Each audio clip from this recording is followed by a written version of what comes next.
$124 trillion is moving right now, and statistically, your family is not on the list. That number is not a projection. It is not a forecast for some distant future. It is happening today, this year. While you are watching this video, the largest transfer of wealth in the history of the United States is already in motion. Baby boomers are passing down assets to the next generation at a rate of $1.5 trillion every single year. And the uncomfortable truth that nobody in your family is talking about, 90% of that money is going to the same 10% of households it has always gone to. The question is not whether this transfer is happening. The question is whether you understand why you are probably not in the path of it, and more importantly, what you can do about that right now, before it is too late to position yourself. By the end of this video, you will understand exactly how the great wealth transfer works, who is positioned to receive it, why most middle-class families will be bypassed completely, the 3 hidden forces draining estates before they ever reach the next generation, and the 5 specific moves the people on the right side of this transfer are making right now.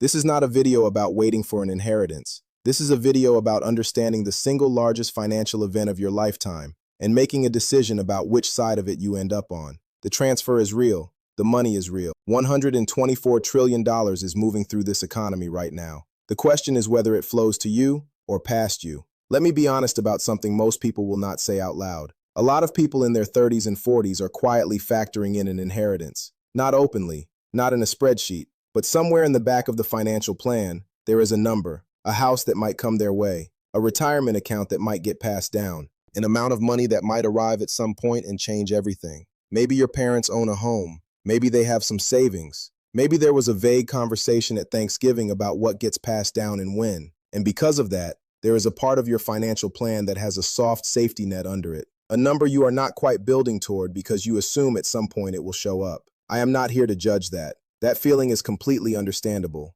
And it is also one of the most expensive financial assumptions in America right now. Here is what the data actually says about that net. Here is the number that should stop you completely. 50% of the entire $124 trillion is expected to come from households with a net worth above $10 million.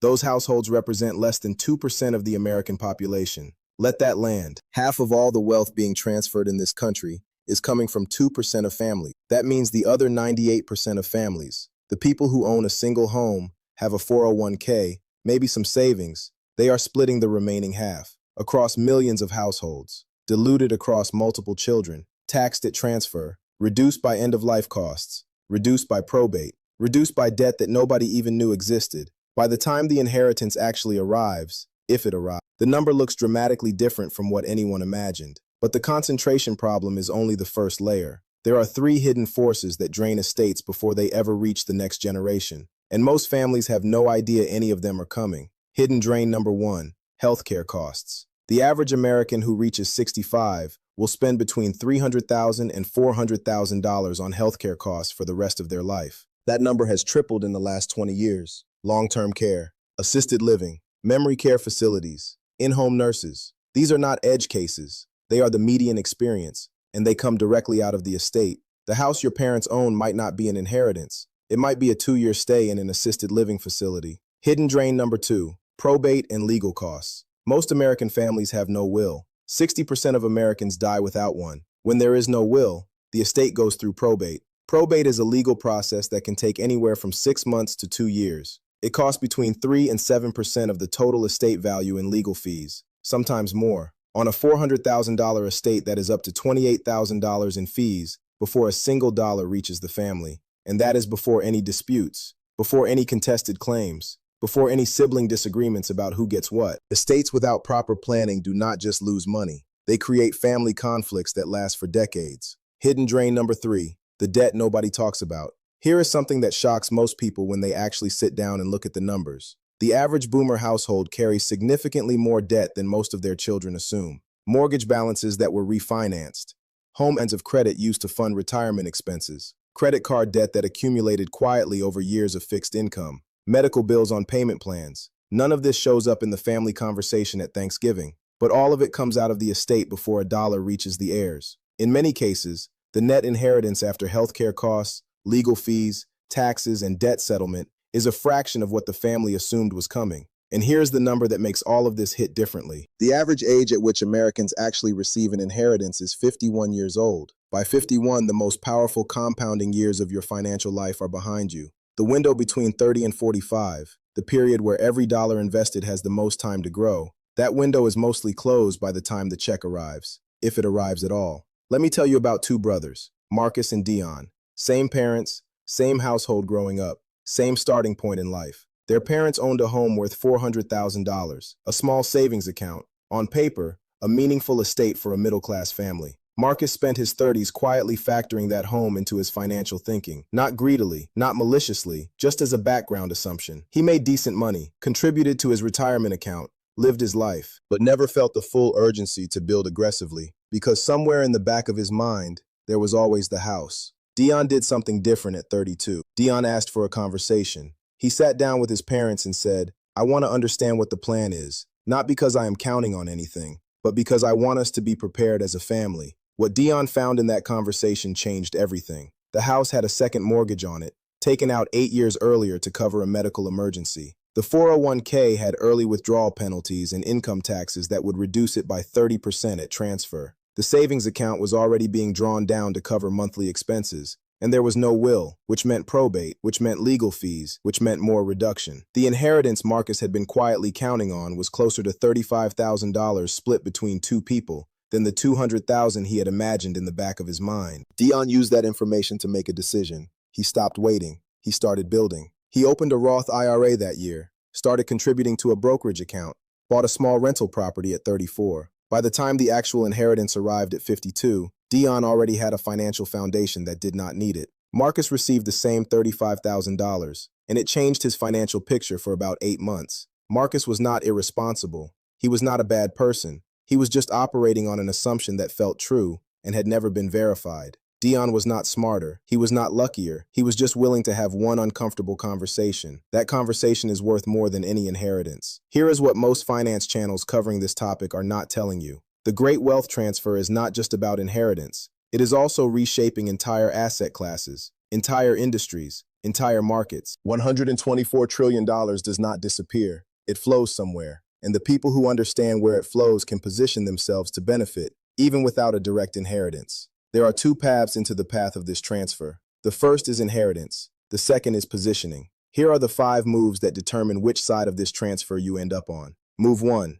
Have the actual conversation. Now, most families never have an honest conversation about what is actually there and what the plan is. This is not a conversation about death. It is a conversation about preparation. You need to know 5 things. What assets exist? What debts are attached to them? Whether there is a will? Whether there is a plan for end-of-life care? And whether beneficiary designations are current on every account. That last one matters more than most people realize. A 401k passes by beneficiary designation, not by will. If your parents set up their retirement account 20 years ago and never updated the beneficiary, that money may not go where anyone thinks it is going. Do this conversation now, not during a health crisis, not after a diagnosis. Now, when there is time to make decisions with a clear head and no urgency. The families on the right side of this transfer planned early. The conversation is where the plan starts. Move 2. Stop counting on it. Build parallel to it. Even in the best case scenario, average inheritance age is 51. You cannot and should not build a financial life around money that arrives in your 50s. The wealth transfer should be upside, not the foundation. Build your financial life as if the inheritance is never coming. Invest as if the only money you will ever have is the money you build yourself. Make every financial decision as if the safety net does not exist. If the inheritance arrives, it accelerates a plan that was already working. It takes you from comfortable to exceptional, from set to free. If it does not arrive, your financial life is not depending on a number that was never guaranteed. The people who get devastated by a smaller than expected inheritance are the ones who quietly treated it as part of the plan. The people who are fine are the ones who built as if it was never coming and let it be a bonus. That shift, from inheritance as strategy to inheritance as upside, is one of the highest return decisions you can make in your 30s. Move 3. Position in real estate before the transfer unlocks supply. Baby boomers collectively own somewhere between $17 and $20 trillion in residential real estate. A significant portion of that real estate has not been on the market in 25 to 30 years, some of it longer. As the transfer accelerates over the next decade,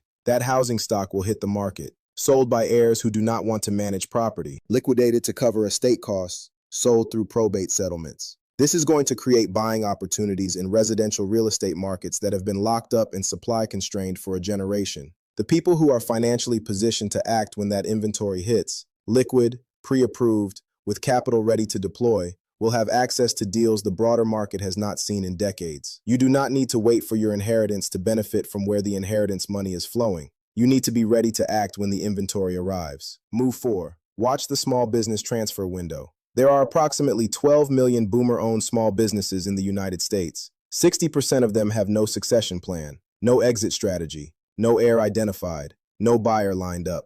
Over the next 10 years, the majority of those business owners will retire or pass away, and a significant percentage of those businesses will be sold at a discount, closed, or transferred for almost nothing because there was no plan. Think about what that means. Profitable, established businesses with existing customers, existing cash flow, existing systems, available for acquisition at prices that reflect urgency and lack of planning, rather than actual business value. This is one of the most underreported wealth-building opportunities of the next decade. You do not need millions of dollars to acquire a small business. SBA loans, seller financing, and earn-out structures make business acquisition accessible for people who know how to look. The transfer is not just money moving between families. It is assets, real estate, businesses, investment portfolios, moving through the economy looking for a new owner. Be the person who is ready to be that owner. Move 5. Get into the market now and stay there. When boomer investors liquidate portfolios, when estates are settled and investment accounts are cashed out, and that capital moves back into the market, the people who are already in diversified index funds benefit from that liquidity. You do not need to pick stocks. You do not need to time the market. You need to be in the market consistently in low-cost index funds before the capital wave hits. Compound interest is not complicated. It is time in the market. Every year you delay is a year of compounding you cannot get back. The transfer is coming whether you are invested or not. The people already in the market will benefit from the capital inflows. The people on the sideline will watch it happen and wonder why they waited. I want to address something directly. For a lot of people watching this, the inheritance conversation has never happened because it feels disrespectful. Like you are counting the money before someone is gone. Like caring about the financial plan means you care less about the people in it. That feeling is real, and it is costing families more than they know. Having a conversation about estate planning is not about money. It is about love. It is about making sure that when the hardest moments of your family's life arrive, and they will arrive, the people you care about are not also dealing with financial chaos, legal disputes, and avoidable loss on top of grief. The families who go through probate fights are not families who loved each other less. They are families who never had the conversation when it was comfortable, and paid for it when it was devastating. The families who discover debts and liens and second mortgages after someone is gone, those families do not need more money. They needed more communication. This is not a financial conversation. It is a family conversation that happens to involve finances. And the earlier you have it, the less it will cost everyone when it matters most. Here is the truth about the great wealth transfer. $124 trillion does not care about your feelings about money. It flows to the people who planned, the people who positioned, the people who had the conversations everyone else found too uncomfortable to start. The families on the right side of this transfer are not wealthier because they were born lucky. They are wealthier because at some point, someone decided to be intentional about it. That someone can be you. But the window to position yourself is not infinite. The transfer is already happening. $1.5 trillion a year, every year, right now. Every year you wait is a year someone else moves first. Here are your 5 moves. One final time. 1. Have the actual conversation with your family now. Find out what is real, what the debts are, what the plan is, whether the beneficiary designations are current. Do not assume, verify. 2. Build as if the inheritance is not coming. Make the transfer a bonus on top of a foundation you already built, not the foundation itself. 3. Position in real estate before the boomer housing inventory hits the market. Be liquid. Be ready. The supply is coming. 4. Watch the small business transfer window. 12 million boomer-owned businesses with no succession plan. The acquisition opportunities of the next decade are hiding in plain sight. 5. Get into the market now and stay there. The capital wave from the wealth transfer will flow through the market. Be in it before it arrives. The great wealth transfer is the single largest financial event of your lifetime. Most people will watch it pass by from the outside, not because they were born into the wrong family, but because they never made a decision to be in the path of it. A smaller group will position themselves on the right side of this historic shift, not because they inherited the right last name, but because they understood how the system worked and moved before it was obvious. Now here is something that is going to make you look at everyone around you differently. While the wealth transfer is happening, while this money is moving through the economy, there is a parallel story playing out in every neighborhood, every office, and every social media feed in America. People who look like they are winning. Nice car, new house, vacations posted every 2 months. All the external signals of someone who figured it out. And a significant percentage of those people are not winning. They are drowning, quietly, with a smile on their face, and a monthly payment on everything they own. There are 5 specific signs that separate people who are actually building wealth from people who are performing it. And once you know what to look for, you cannot unsee it. That is the next video. Subscribe if you are not going to let the largest wealth transfer in history pass you by without a plan, because the next one is going to change how you see every financial decision the people around you are making.